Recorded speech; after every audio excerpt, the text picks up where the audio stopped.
I'm on my way to Toyota Dasma. Bibili ako ng fuel filter para sa Innova. Hoping na mag-improve yung fuel consumption niya. And kami yung second owner ng car. So hindi namin alam yung history ng service before, kung napalitan na ba yun or what.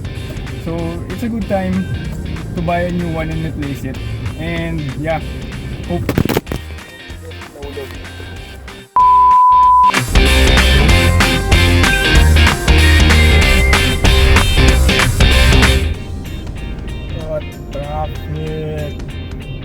Traffic dito. Lapit-lapit na eh. Yes.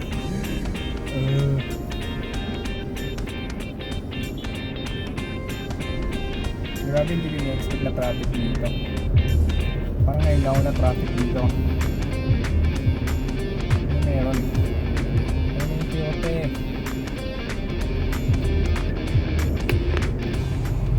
Yes, ayan na sa wakas.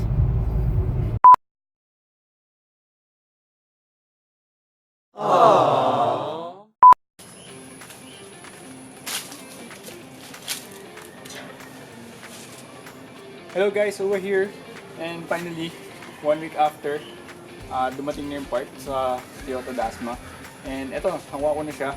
Oras na para palitan yung fuel filter ni Innova. Yan, yung actual part. And okay, let's do this. And aray, may langga.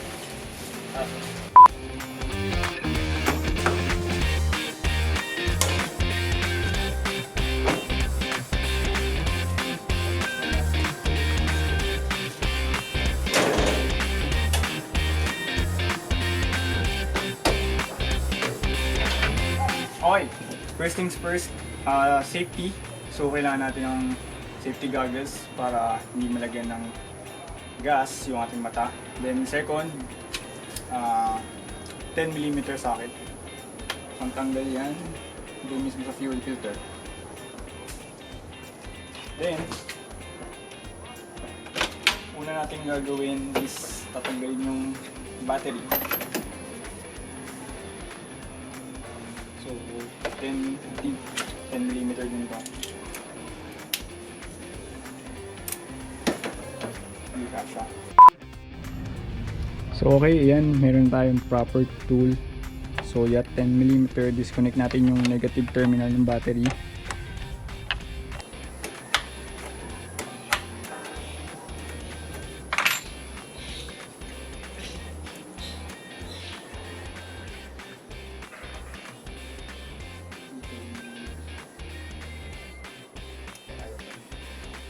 Oh shit.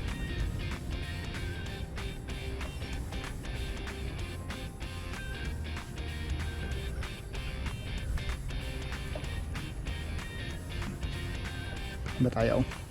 Pa.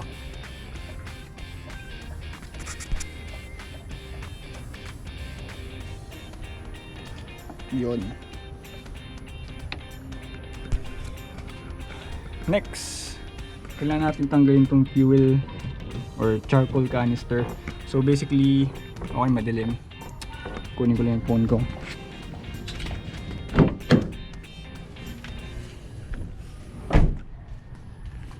Flashlight. So ayan, yan yung charcoal canister. So basically, ini-slide lang siya dyan. Naka-slide lang yan dyan. So hihilahin lang yan pataas.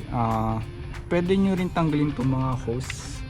Pero kaya naman siya kahit hindi tanggalin nyo. So okay, let's do this. Bala dyan. So hilahin lang natin ito pataas. Tanggalin muna natin dito yung mount. Okay, clear. Yep, ganun kadali lang. Then tabi lang natin dito.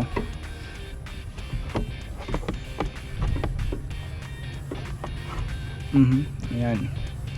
Okay, wala na po yung charcoal canister, out of the way na. So bago natin tanggalin yung 3 bolt, tanggalin muna natin tong clip. So para tanggalin to, parang clip lang siya. Una, tanggalin nyo muna siya sa holder niya or bracket, isang plastic bracket. Tanggalin nyo yan. And then pindutin nyo to, pisilin nyo. Then hilain nyo pataas. Ayun.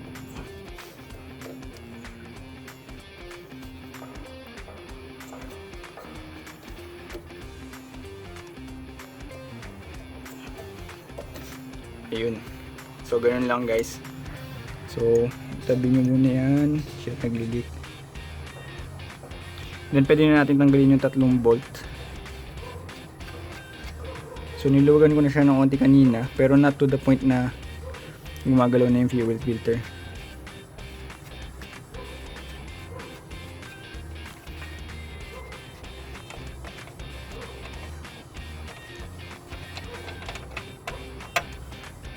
Okay, one out.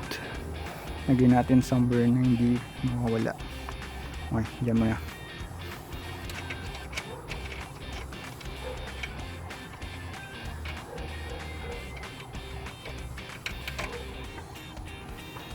And bago nyo tuluyan tanggalin itong fuel filter, kunin nyo yung bago.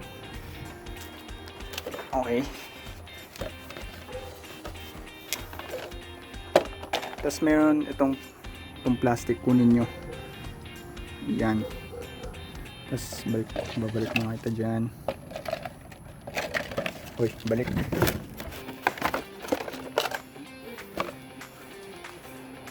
Kunin nyo yung takip, tapos ilagay nyo dito sa luma. So pag tinanggal natin, hindi siya tatapon.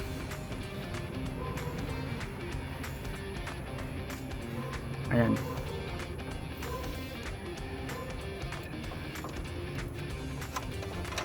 Then tanggalin natin yung last bolt. May gas.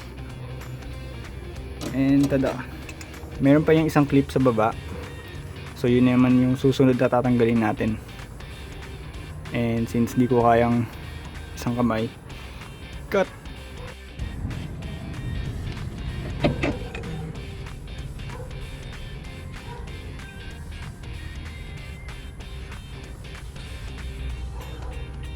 Ayun. So slide back lang natin to para ma-access natin yung mismong clip. Kasi takip lang tong pula na to eh. Tatanggal pa ba to? Parang hindi natin makatras pa to. Okay. So yun, ganun din. Parang siyang may pindutan din doon. Kung makikita nyo. Ito. So ganun din. Tulad ng pagtanggal natin sa taas, pipindutin natin. Parang mahirap ng angle ko dito ah.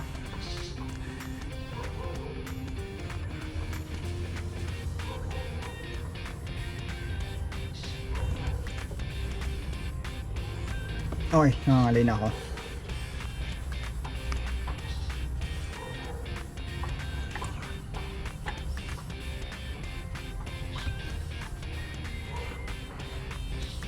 Sagad na to eh.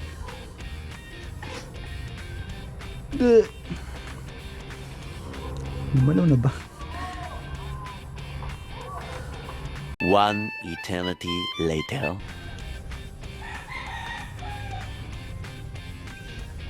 Ayun, natanggal ko na siya. Oops, takpan nyo yung ano ah, kasi maglilik. Okay, success. So maganda kayo kasi pag tinanggal nyo yung baba, lalabas yung fuel. So ayun, may mag-drip pa actually. So kunin nyo din yung isang plastic ng takip sa bago, tapos takpan nyo din yung kabila. So ayun guys, natanggal ko na yung lumang fuel filter. Ito yung bago. So before nyo ilagay, make sure na i-compare nyo muna lagi yung bago at saka yung luma. Ipagtabi nyo ganyan, then make sure na parehong pareho. Like lahat ng papasukan ng tornilyo, saktong sakto, pati yung ibang parts, pati katulad nitong clip. So ayun, yung bagong fuel filter walang kasamang clip. So kukunin natin ngayon yung sa luma.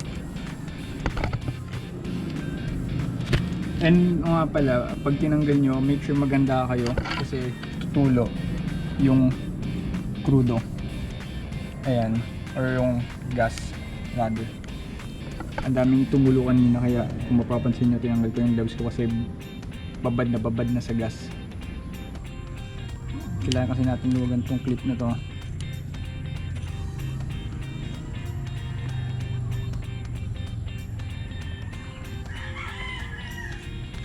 Tama ba?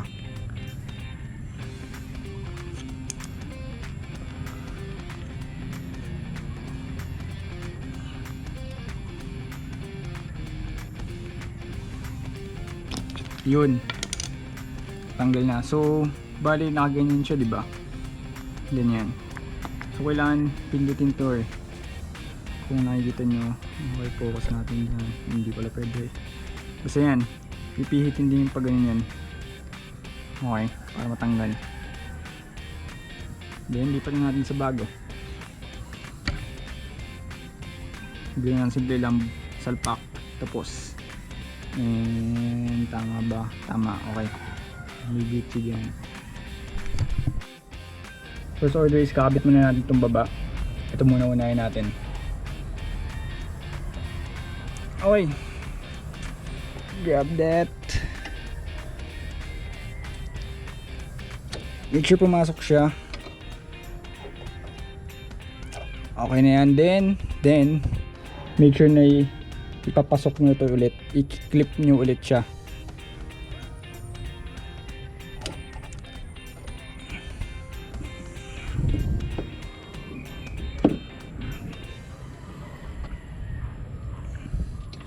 Okay, salpak dyan. Double check lang. Make sure may fit. Hindi siya gumagalaw. Okay, salpak dyan. Yan ako sa pare break yung bolt. Yung tatlong bolt.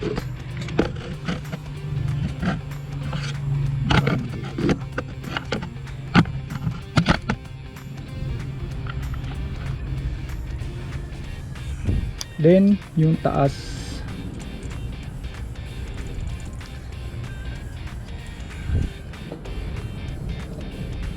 yun, make sure magki-click. Kasi kung hindi nag-click, hindi pa siya nakakabit ng maayos. Ayan, make sure double check everything. Then ibalik na natin yung bolt.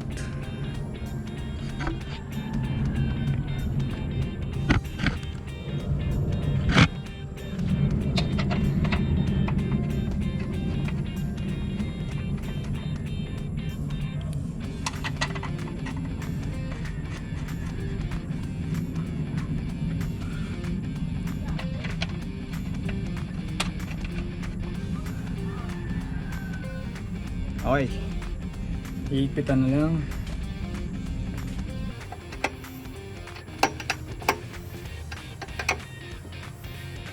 Ayan, okay na yan. Double check everything. Ito, make sure dapat may fit, naka-clip siya. Dapat narinig siyang mag-clip pagpasok dun sa tubo. And also make sure na naka-click din yung sa baba. Okay, moment of truth, i-start na natin siya in a few seconds.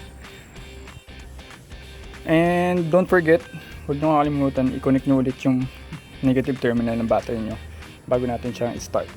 Baka magtaka kayo, hindi sumisindi yung makina nyo dahil hindi nakakonect to. Okay, all good. I-start na natin siya in a moment. So, lipitin na natin yung kalat dito.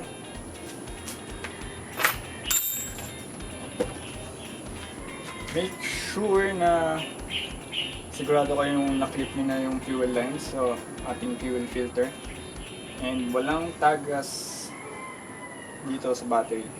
Okay, precautions. Okay, start na natin siya in a moment.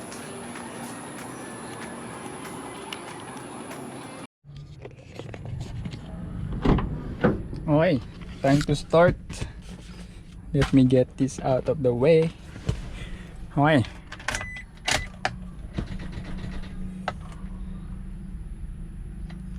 Prime muna natin.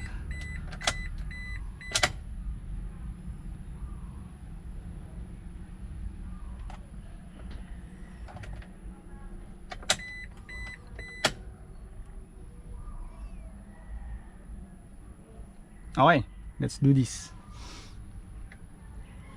Moment of truth. Fuel filter change ng Innova in 3, 2, 1.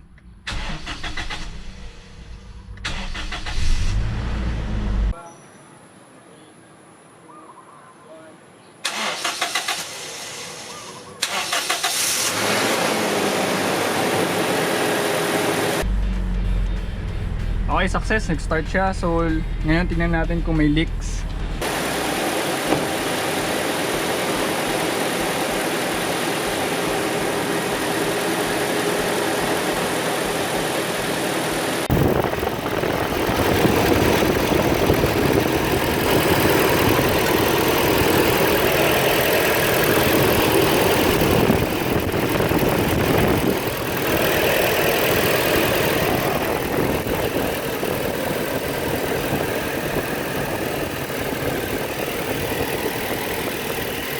Make sure to double check.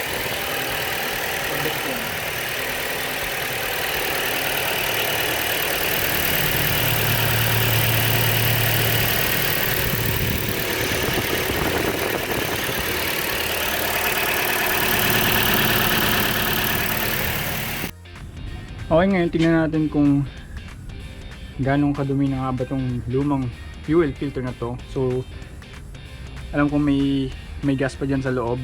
Meron pang kaunting gas dyan sa loob. Ngayon titignan na, ilalagay natin yung laman niya ngayon dito. And tignan natin kung ganong kalinis yung gas. Okay? Okay, tabi na natin to. Lagay natin sa dito.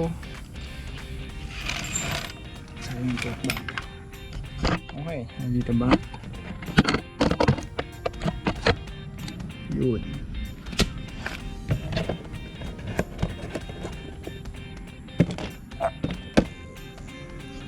Yan. Okay yan. Okay. Paano ba yung flow nito? So, itong taas is yung papunta sa makina. Yun, ito yung galing sa fuel tank. So, tingnan natin yung papuntang makina. Kung gaano kalinis. Check natin ng konti. Actually, naubos na ata lahat. Okay, naubos na kanina.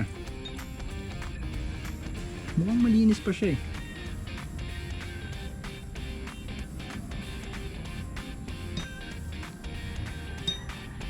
Okay, try naman natin kabla kung mayroon pang bubuhos. Wala na.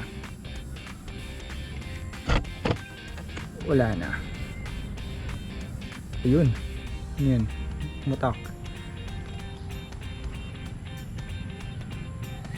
Okay, actually mukhang malinis pa siya. Hey, shit, may tumutulo pa.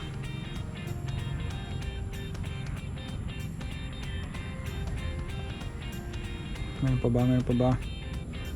Actually, ang dami na sayang kanina.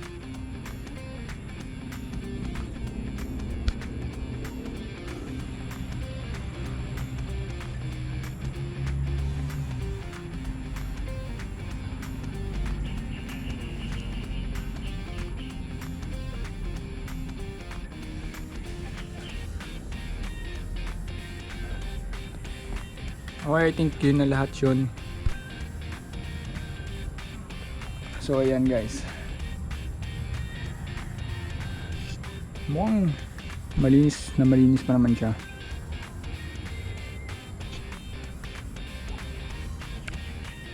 Okay, ayan, mukhang malinis pa siya. Doon hindi ko lang alam kung kailan huling pinalitan to. Kung matagal na to or stock pa to, then believe ako malinis yung gasolina natin dito.